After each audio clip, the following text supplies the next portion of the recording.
He must have been stunned. I mean, you were just like laughing wild, and you smeared butter on his face. I mean, Jack was even involved. You want a donut? I mean, I don't know if I want to do the show. I mean, this is not a show. This is a hockey game. So what? Well, you're not going to do the show, Billy? What? No. I'm definitely going to do it, but I got to do it my way. What do you mean? Rocky. Is it showtime, boss? This is Rocky. He's going to be my bodyguard for the show. Your bodyguard? Look, I got a wife and 2 kids. I have to have protection, you know? 1 minute to air. Hey, Billy, come on. Let's just forget the whole thing and have a good show. Okay. Hey, Rocky. Oh! Billy, you know, see, the thing is... Good show, Bill. Thanks. See, Rock, it's just like comedy is not the same as it used to be. How are you? It used to be able to tell a joke, and it would just be a joke. Now you don't know what's real or what's not real. This confrontation will come. I know. Live from the Los Angeles Basin, it's Friday! Starring Mark Blankfield, Mary Edith Farrell, Melanie Tarkoff, Larry David, Carol Egan, Brandon Hemp, Chris Mahler, Michael Richards, John Rourke, special guest star Billy Crystal, and a special appearance by Randy Meisner and the Silverados.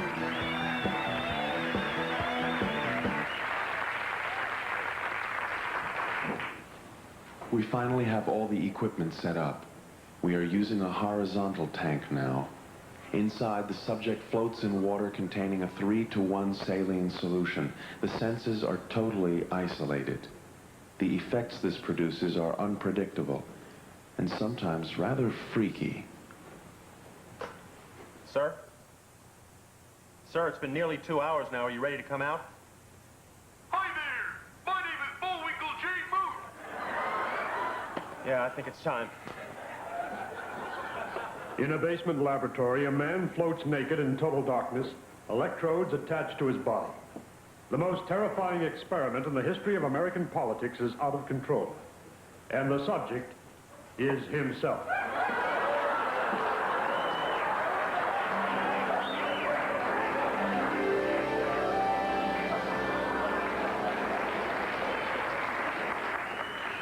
Frankly, George, I'm very worried about Ronnie. First, he was spending hours a day in that isolation tank, and now he's been getting funny packages from some Indian in Mexico with these strange-looking mushrooms in them.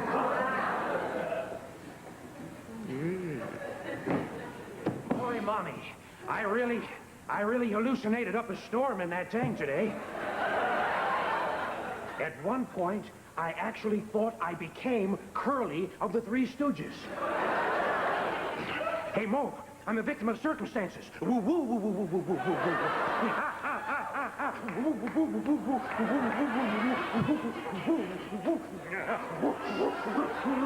Get away, oyster brain! Ronnie, what do you possibly hope to accomplish by all this? You're obsessed. Don't you understand, Mommy? I'm always trying to get back to the past. The days when America was strong and great. Well, I think I found a way. And the key lies in that tank. Ronnie, you can't use yourself as a human guinea pig. She's right, Mr. President. Why, you could ruin your career. She's making sense, Mr. You President. could destroy everything we've worked for. Listen to her, Mr. President. To say nothing of risking your life. On the other hand, he may be onto something. Ronnie, promise you won't go in the tank anymore. Promise, promise, promise, promise, promise. Could Get you? down. All right, Mommy, I promise. That's a good boy, dear. Now, we'll leave you alone so that you can get back to work and forget all this other silly nonsense. No, all right. Maybe she's right. Maybe I am spending too much time with these experiments. It's a shame, though, because I'm so damn close to a breakthrough.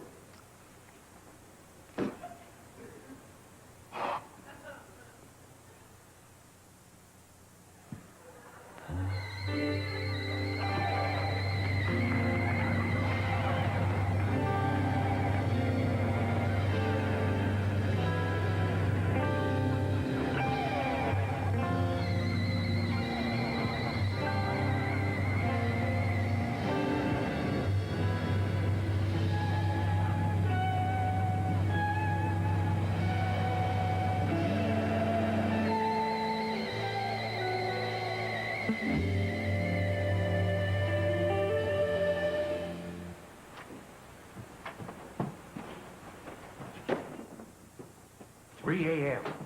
I must make one more attempt to prove my theory. By combining the mushrooms with the tank, I hope to find the link to the past that I've been seeking.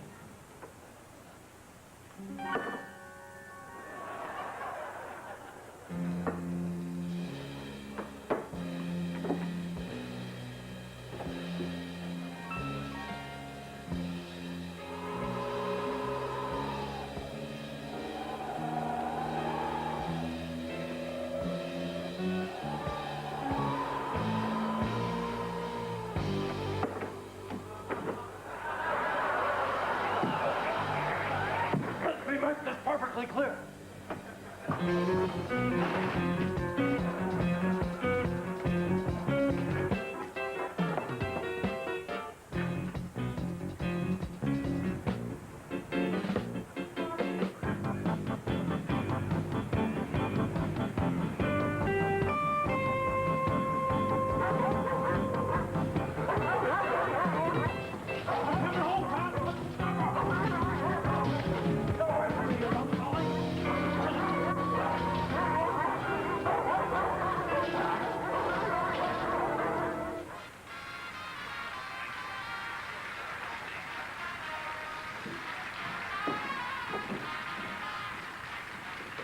They found him in the National Archives, passed out on the floor with Watergate tape strewn all about it.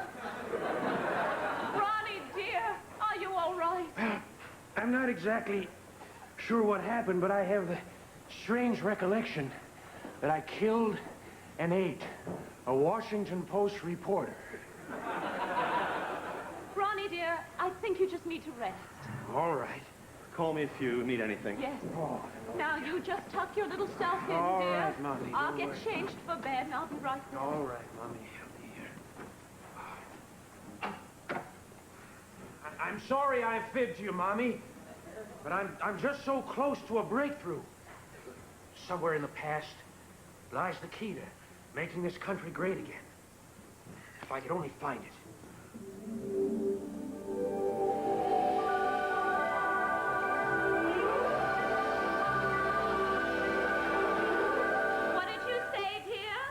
I said the key to a prosperous America is to build a great society. I'm sorry I can't hear you, dear. The water's running. I said if I could just find my link with the past, then I could lead this country along to find the new frontiers. I can build an America. I can build an America that is as good and full of love as the American people. The American people said I was a crook. What was that, dear? Oh, nothing at all, Mommy.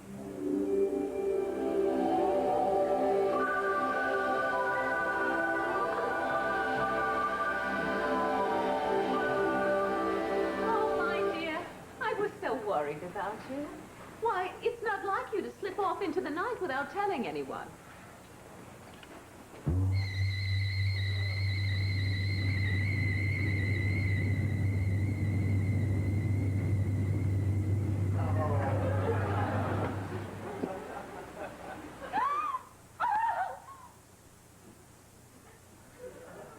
Yesterday, I accepted the resignations of Bob Haldeman and John Ehrlichman, two of the finest public servants I've ever known.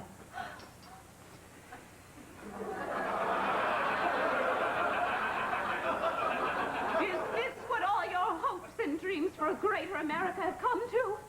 Well, I won't let that happen, Ronnie. I won't. I love you in this country too much. I love you. Mommy, am I me again? Yes, dear. I'm afraid you are.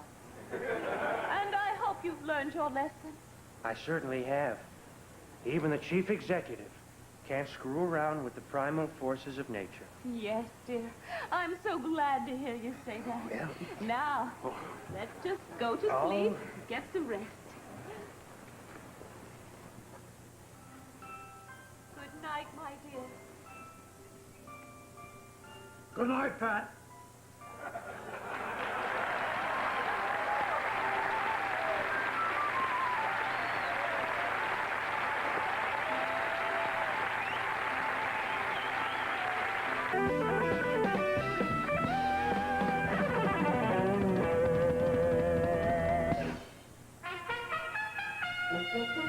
This is the Friday edition with your correspondent, Melanie Chardoff.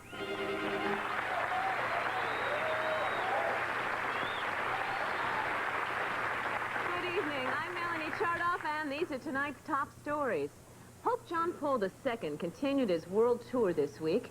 Landing at Tokyo International Airport, the pontiff knelt down to give his customary kiss to the ground. Unfortunately, the runway had been freshly blacktopped, and His Holiness' face became permanently stuck to the tarmac. With the United States and the Soviet Union both clamoring to send military advisors and equipment into the tiny nation of El Salvador, the El Salvadorian government announced today that it is instituting a plan of odd, even invasion days. And if anyone is interested in having a Spanish coup in their very own home, contact Jose Alberto Quantobo at Failed Coup d'Etat, Hollywood, California. President Ronald Reagan said today that to ensure world peace, America must pamper its military. Following a military dinner, the president proved his point by individually burping the soldiers. The United States Border Patrol this week discovered how illegal Mexican fruit flies have been sneaking into the United States undetected.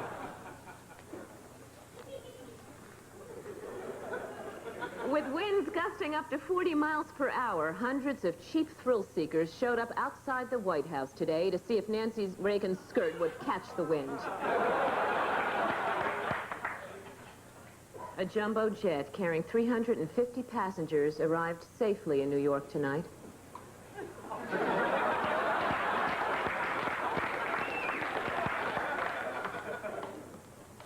In a novel solution to the high cost of gas, the owners of this jazzy little import are teaching their car to beg. And in London, England this week, the Keith Moon Memorial Hotel Room was finally open to the public. And finally in the news, one of the week's more intriguing stories occurred right here on Fridays. Now, for those of you who were not watching the show last week, here is a short excerpt from a sketch in which Andy Kaufman and several Fridays cast members and our co-producer Jack Burns seemed to get into an old-fashioned Donnybrook. Let's watch. Bobby, go to commercial, man. What? Why do you have to be thinking? What? Walk up to me. Come on, man.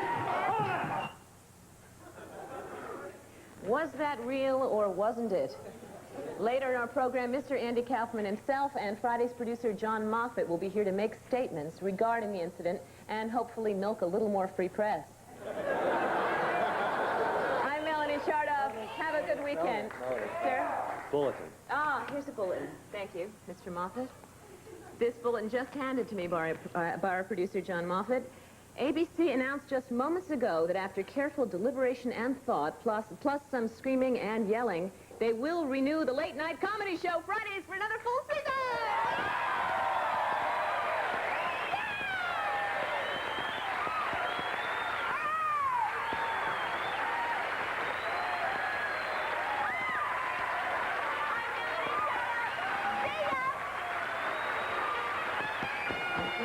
This has been the Friday edition with your correspondent, Melanie Chardoff.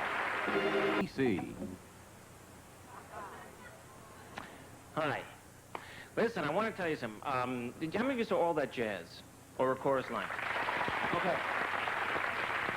In these two, Broadway musical and a great movie, they depicted the world of the dancer. The chorus dancer is shown as a very tough one auditioning in an empty theater to a faceless voice in the balcony. Now, comics have it very difficult, too. And with the help of the brilliant young 21-year-old filmmaker, Tommy Kramer, we made this film, and it's simply called A Comics Line.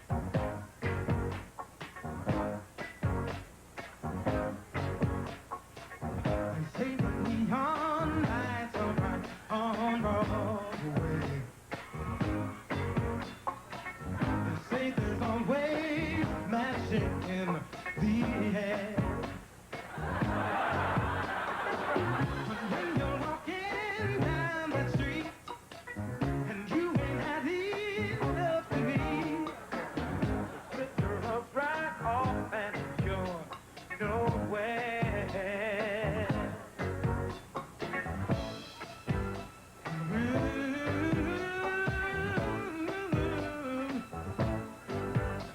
You say the women treat you fine on Broadway. Looking at them just gives me the blues. I mean, have you ever tried to get a cab in New York? I mean, it's crazy. But in L.A. With Jerry Brown, we have concepts. Right, girls? I was shaving my legs and I forgot. White people don't do that. White people into yoga. Yoga? That's my mother. Okay, everyone, let's continue. Now, when I call your number, step forward and tell me something about yourselves. Number one. My name's Danny Terrell. I'm from New Jersey, exit 15. But seriously, I do imitation of inanimate objects. Here's my best. This is a blue Crayola. It's the same Crayola after doing a lot of sky. You know. Thank you. Number two. Thank you.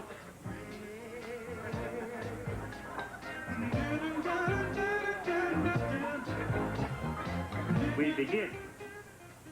Tell me, Gupti, who was that lady I was seeing you with last night?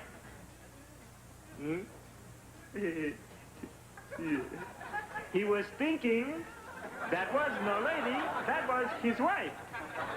I don't get it. I should explain. In Indian ventriloquism, we do not throw the voice, we catch the thoughts. Thank you. Number three. Thanking you. Number three.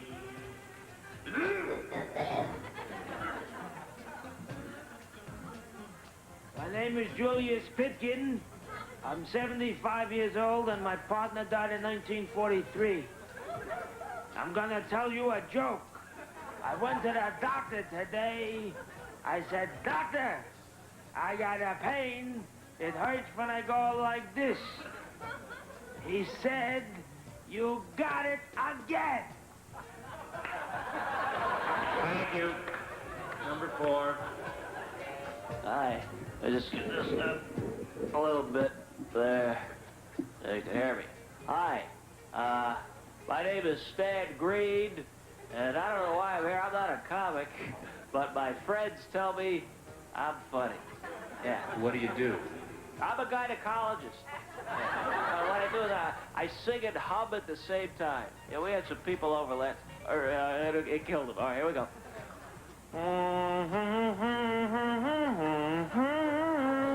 Thank you. I know it's great. What I do best is I do imitations of my friends. Yeah, here's Steve Peppermint. He owns Peppermint Shoes. He's a shoe salesman. And Steve Peppermint goes exactly like this. They're all out of brown. Huh? Thank you. If you only knew him. Number five.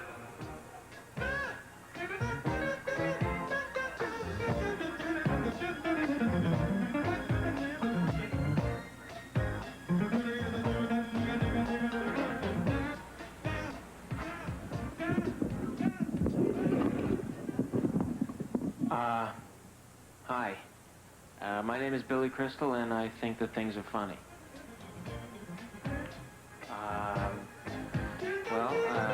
Disneyland is funded.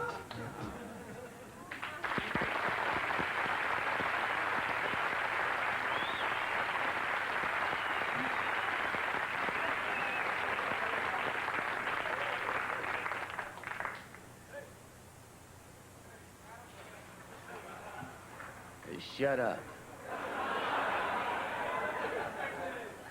Yeah, you're a rowdy bunch. Rowdy, rowdy, rowdy, rowdy, rowdy.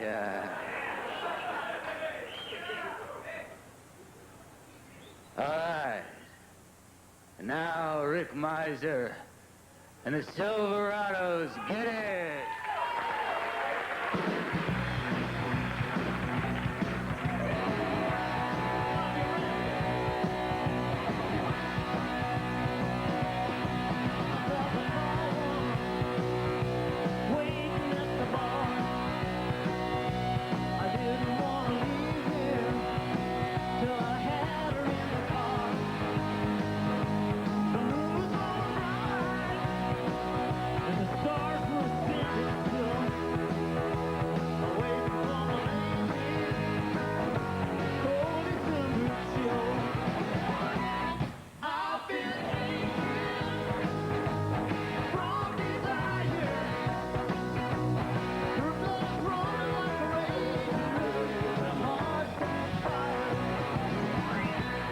couldn't write a letter. I don't know what to say. I couldn't write a song. I don't know what to play. Well, come a little closer. Well, you better hold me tight. I'm gonna roll down the highway and rock on with my baby all night. I've been aching from desire. Blood's running like a raging river, and a heart's on fire.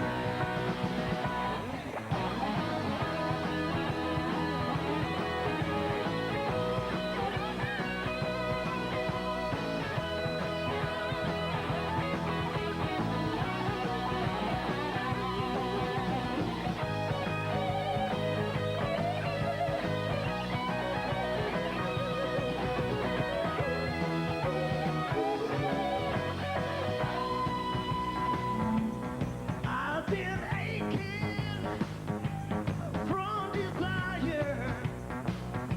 Well, I've been aching from desire. Her blood's running like a raging river. Yes, it's running like a raging river. Running like a raging river. Her heart's on fire.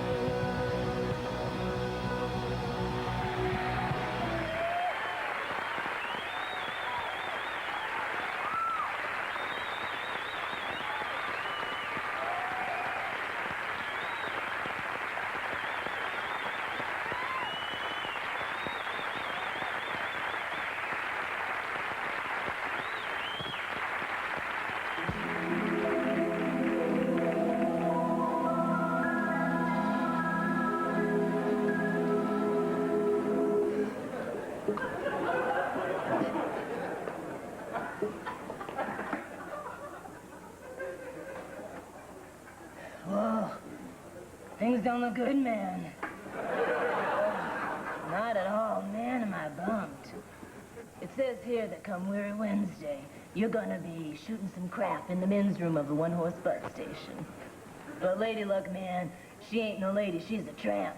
'Cause you just flushed your bus fare into the pocket of a one-armed mechanic with axle grease hair. So now, man, you are stuck in Tucson. Sidewalk so hot puts blisters on your shoes. And you're so broke, man, you can't even afford to spit. So you try to bum some bus fare from people on the street? They ain't giving, man, because you ain't their favorite charity. So, like, you crawl into this alley to catch a little snooze, and it smells like the city just threw up. So you climb into the dumpster to catch a little snooze. And you're dreaming about Jeannie, that $20 hooker with $60 thighs. And suddenly, man, you wake up, and you're surrounded by a pack of stray dogs the size of Plymouth. And they attack you, man. Their teeth digging like meat hooks, and you're a side of beef. They're chewing on your neck till it looks like a T-bone, and your ribs are turning prime. And you're bleeding, man. That steak sauce is just squirting from your veins. But you don't care, man, because you are dying because you're being butchered by a pack of dogs.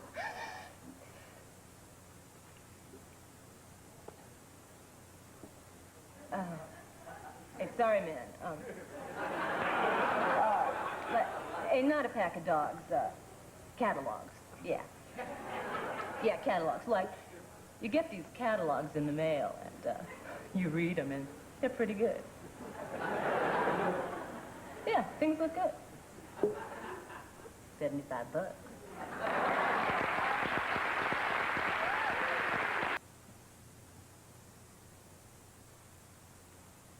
What you are about to see is actual film footage from last week's broadcast when we became witnesses to two incredible stunts. First, Rabbi Isaiah Feinberg courageously traversed a bed of freshly crushed matzah with his bare feet.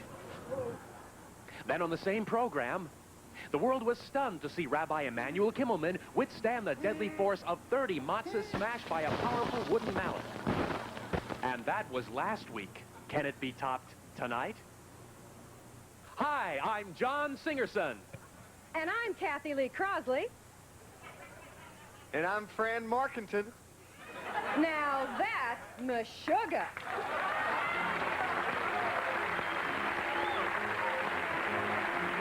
Channel 73 welcomes you once again to That's Meshugge. Welcome to That's Meshugge. All new reality programming of the highest caliber. And here now are tonight's special guests, Rabbi Emanuel Kimmelman and Rabbi Isaiah Feinberg.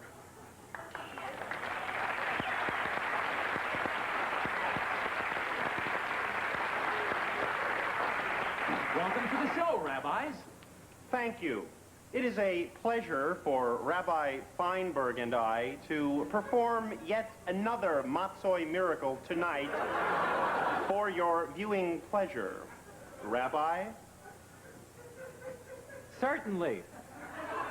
Live and be well. Well, then, why don't you fellas tell us what you're going to do? Surely. Tonight, Rabbi Feinberg and I will endeavor to ride a motorcycle through a giant burning bagel of death, then proceed to crash through a massive 5-foot-thick wall of matzah.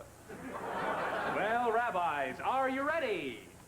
Better I should drop dead before I'll wait another minute, you low-life commercial primetime heathen scum. And that means now the rabbis are now making their exit toward the exit of our studio when they will attempt to speed quite possibly the most dangerous stunt ever done on our program. Now, in a few moments, they'll be arriving at the pit stop, where they will carefully be strapped into their vehicle. And here they are, arriving at the launch site. As you see on your screen, Kimmelman and Feinberg, they're going over some last-minute maintenance details with several of the pit rabbis who hover about. Now, off in the distance, we see the giant bagel standing some 18 feet tall. Only seconds before they arrive, it will be ignited into a flaming incandescent circle of death, with only 2 inches preventing them from crashing into the flaming dough. And just 20 yards beyond the bagel stands the deadly wall of matzah. It's 25 feet high and 80 sheets thick. That's 5 yards of solid matzah. They accelerate to 110 miles per hour as they approach the matzah, and that means an impact pressure of over 80,000 pounds per square cracker. And just beyond the wall of matzah stand 200 bales of hay to cushion their crash after they crash through the wall. So there it is, the bagel of fire, the deadly wall of matzah, and the final mound of hay. Let's get back to the rabbis. Let's get in on some of this action now. There seems to be a dispute among the rabbis. Believe me, Emanuel, these Mount Sinai A500s are the best spark plug suited for a journey of this particular nature. This is your decision? Yes. Very well.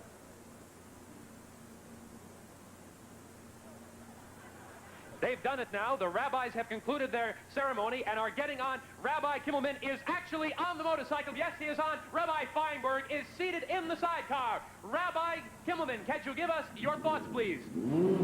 Please, we are masters of matzoi. Don't attempt this at home. Rabbi Feinberg? God forbid you could get hurt. That's it. Okay, now, waiting for the go-ahead sign. Any second now, the most amazing stunt ever pulled off on this program is only seconds from being born right here. And we're waiting any second now. They're revving up the motor. Rabbi Kimmelman has to make sure it's the most powerful rev. And there it goes, approaching the flaming bagel and through and into the giant wall of matzah and into the hay. We hope they're all right. We hope they're all right. There seems to be two vehicles down here. We hope the rabbis are getting squirted. Now we're all getting squirted. Please, please, please. We don't know if they're all right. Rabbis, Rabbi, are you all right? Believe me, by me, this is no joyride. I feel well. Thank God I've got my health. Okay, they're all right. Now we're going to see the whole thing again on instant replay. Here they are as they approach the large bagel. Rabbi Feinberg, would you care to comment? As the sidecar brushed through the bagel of death, I thought of Moses and the burning bush.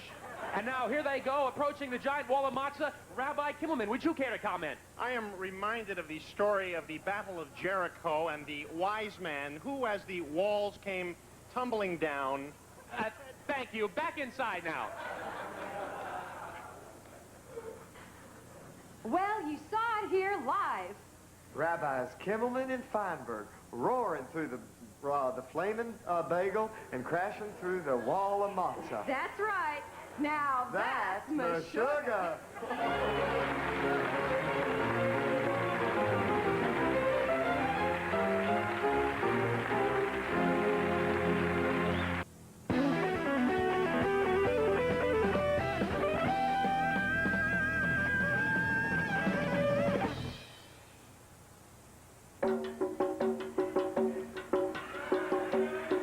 Musical treat for you.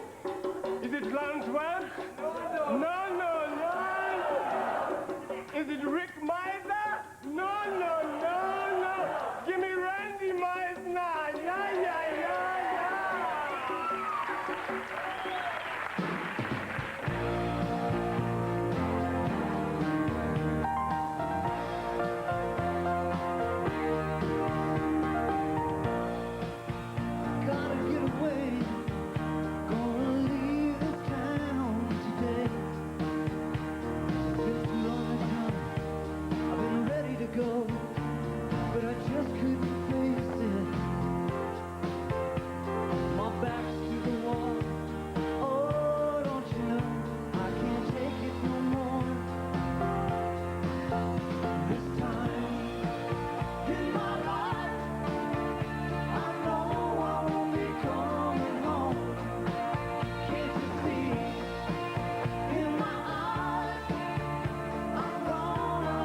Hi, I'm John Moffat, producer Fridays.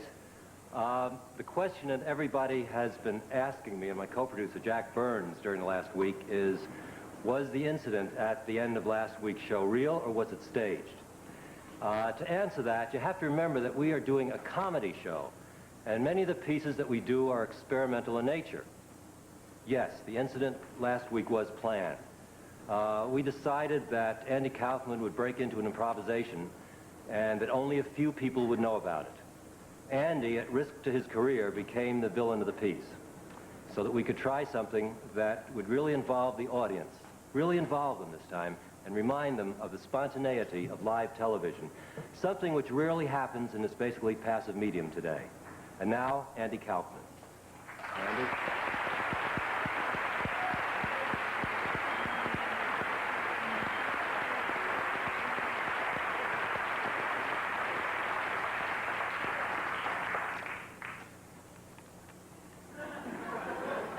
I have agreed to appear on this program tonight to make a statement to confirm what Mr. Moffat has just said. I agreed because ABC would like you to know the truth. I want you to know the truth. The truth is, this was an experimental piece. We wanted to do something different. At one point, we were supposed to digress from the script, and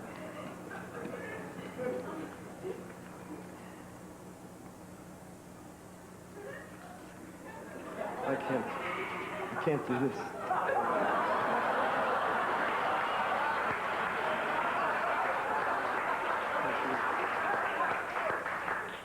I won't do it. I won't say it. I can't say it. Sorry.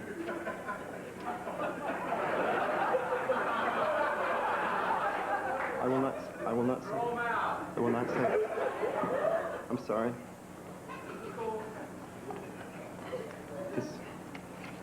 I will not say it. This has been a very hard week for me. Why? I don't, I'm not trying to be funny right now. This is true. Because of last week's show, my job at Taxi is in jeopardy. My agent and myself are finding it very hard to convince other people in the show business community to hire me for other television shows. And you laughing at this, I think that you're laughing at it is pretty tasteless.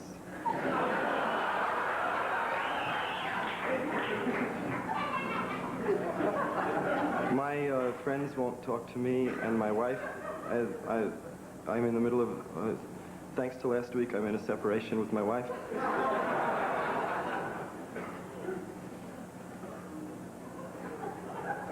I don't know where you people are coming from.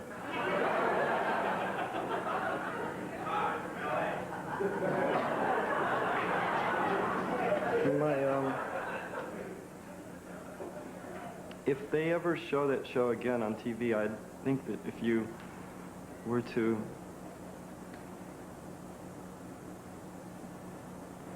watch it, you would see that I was doing a lot of laughing and having fun. I was not trying to mess up anything. I was just trying to have fun. And maybe I went too far, I don't know. That's what most people are telling me. But I don't see anything wrong with trying to...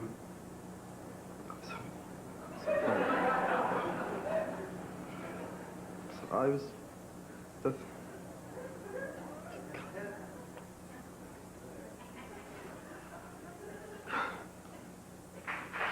Okay, what we're looking for is something you mop up the floor with. Something you mop up the floor with. Mop. The answer's mop. Floyd Patterson. Floyd Patterson. Send me the luggage, Dawson. It's Floyd Patterson. The studio audience set. Mop! Mop. in that, for God's sakes. Let's go. Happy hour, everybody. Let's go. Drinks are $1 except for you, Princess. This one is on the house. Tony, thanks. Tony, you're a nice guy. Yeah. Well, I talked to your grandson out back there. Yeah? Hey, you know, he likes working here. Benny likes it. Benny likes it here. Come on. He don't care. He don't even know I'm around. He don't. Tony, oh, he cares. He cares. Delores, all them places I took him when he was young, he don't even remember. Oh, he remembers, Tony. He remembers. You know, he's a good kid. You know why? He remembers. That's why. That's right.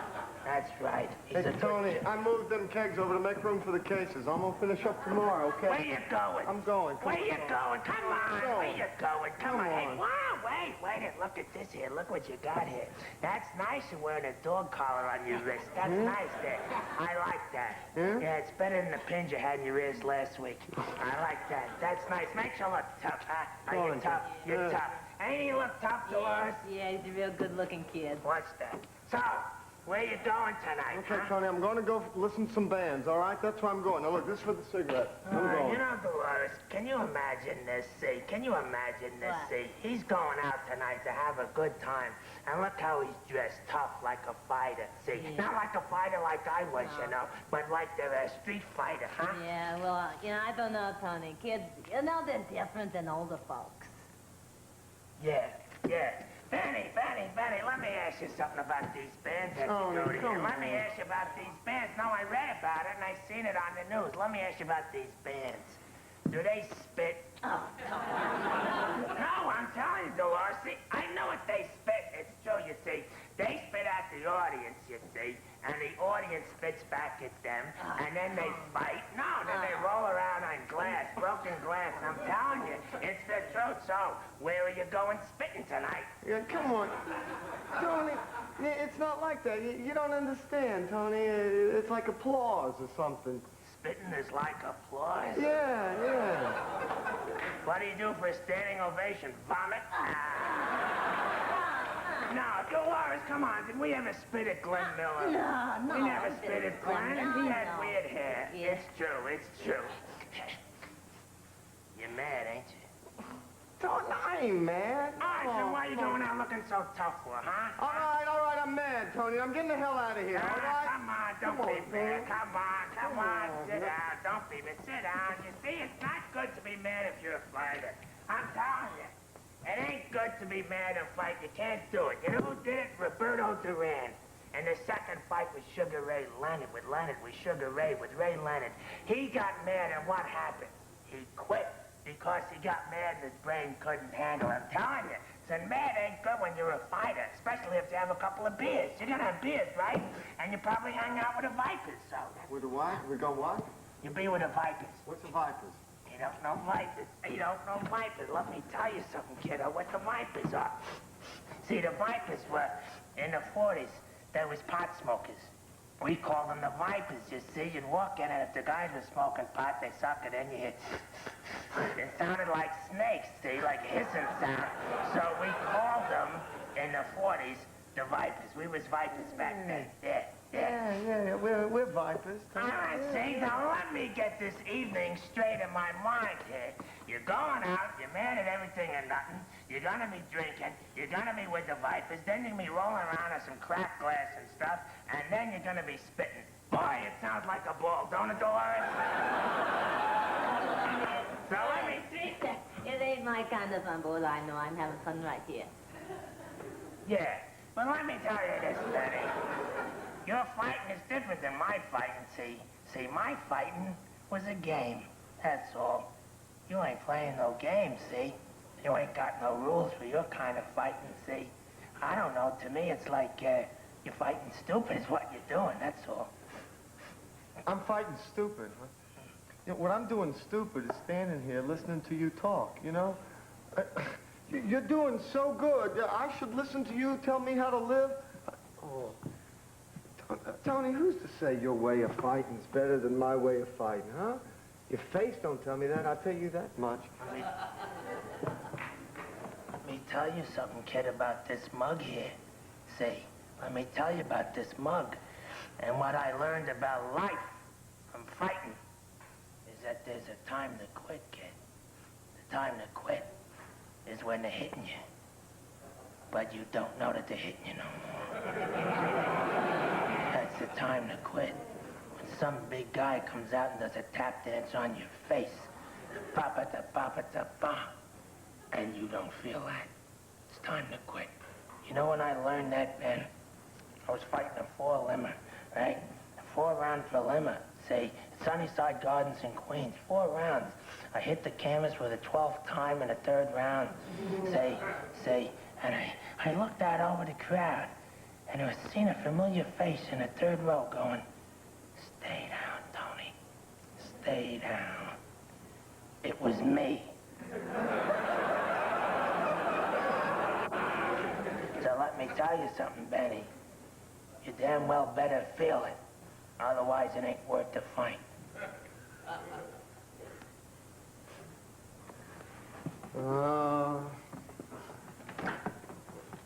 4 o'clock tomorrow. Yeah, 4. Yeah, 4 o'clock, yeah. Okay.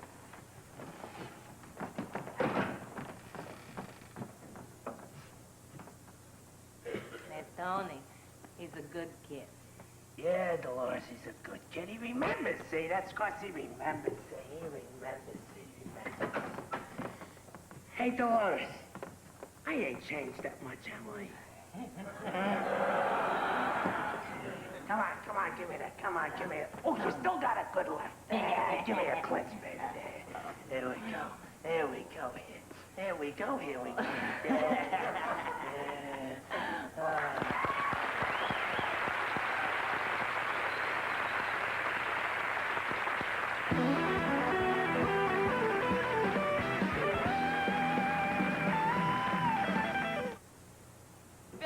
For being such a terrific actor and not making me throw hot buttered rolls at him.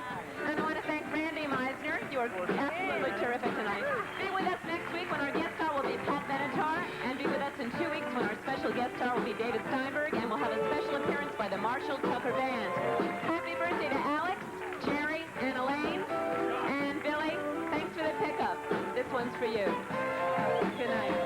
Good night, Mom.